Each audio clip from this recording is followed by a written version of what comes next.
que faut-il comprendre, ou du moins, quelle est l'analyse que vous faites de cette rencontre qui, rappelons-le, une fois de plus, n'était pas une visite d'État, une visite de travail, encore moins une visite d'amitié.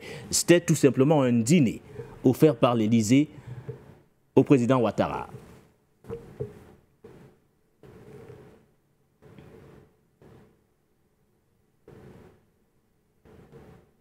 Alors, vous voyez, cher Baudelaire, comme vous l'avez dit dans votre prise de parole concernant ce sujet, nous le savons déjà.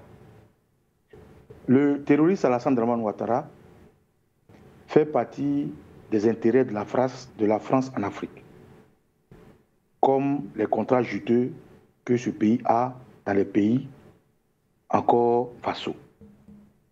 Dramane Ouattara est sur la même balance que le port d'Abidjan dont ils sont propriétaires. Il est sur la même balance que les contrats d'eau, d'énergie, des contrats de pétrole, des contrats café-cacao et certains bâtisses en Côte d'Ivoire. Sauf que Dramane Ouattara est mortel. On peut le changer. Mais la France se débinerait à se battre, comme ils sont battus pour enlever le président Gbagbo, armement, pour installer Ouattara, afin qu'ils ne puissent pas perdre leur face en Côte d'Ivoire. Lorsque le Mali, le Burkina et le Niger ont demandé à ces néocolonialistes de partir, ils ont grogné, c'est vrai, mais ils sont partis. Facilement, je ne le dirai pas, mais ils sont partis, le cœur noué, mais ils sont partis quand même.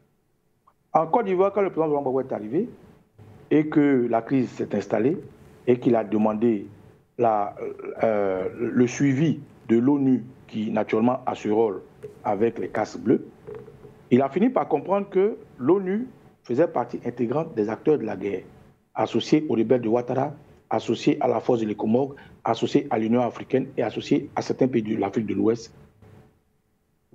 Alors le président Laurent Gbagbo a compris que Ouattara est un bien meuble de la France. Alors, quand vous posez la question de savoir ce déjeuner qu'on a servi, quelle analyse je fais de ça? Je dirais simplement qu'aujourd'hui, la Côte d'Ivoire fait partie du plus gros pilier en termes de marque française en Afrique de l'Ouest. Quand l'AES se démarque et qu'au sein de la CEDEAO, ils n'arrivent pas à s'accorder, quand on voit la démarche de crabe du Bénin, du Togo, on voit la démarche du crabe de certains pays, quand on voit que le Ghana est parti avec un nouveau président qui admire Ibrahim Traoré, comme c'est pas moi qui le dis, on l'a vu, quand on voit qu'au Nigeria, les forces du Nigeria empêchent le président Tinubu de faire tout ce qui va, on sait qu'au sein de l'AES, qui est une main séculière de la France contre les Africains, il y a un problème.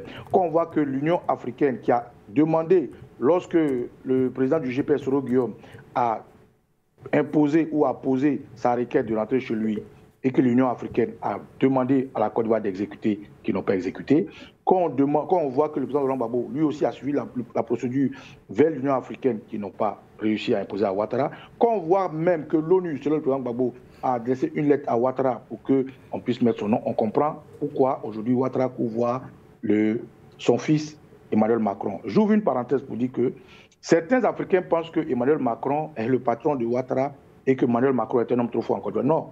Emmanuel Macron est un valet, est quelqu'un qui a été mis par le système de la France-Afrique, le système faucarien. Aujourd'hui, quand on parle les Drian et tous les autres qui ont tendu la main à Emmanuel Macron pour qu'il valide le troisième mandat de Ouattara, que lui-même avait applaudi lorsqu'il a dit qu'il ne serait pas candidat, on comprend aisément qu'il y a un système qui se met en place, qui contraint Emmanuel Macron à recevoir le terroriste Alassane Dramane Ouattara, qui aujourd'hui est en train de discuter de son 4e mandat. Comme on sait sa démarche, avant que Ouattara ne vienne mentir au monde ou bien ne vienne poser des actes ahurissants, il passe par la voie de cet entampion, de ces boys, des lipicuriens, de la rue Le Pic, c'est-à-dire les RDR, pour dire que non, on veut que Ouattara soit candidat, non, on va marcher pour que Ouattara soit candidat. Pour qu'au finish, il se présente comme étant quelqu'un qui est obligé d'être candidat. Pour shooter, je dirais quoi?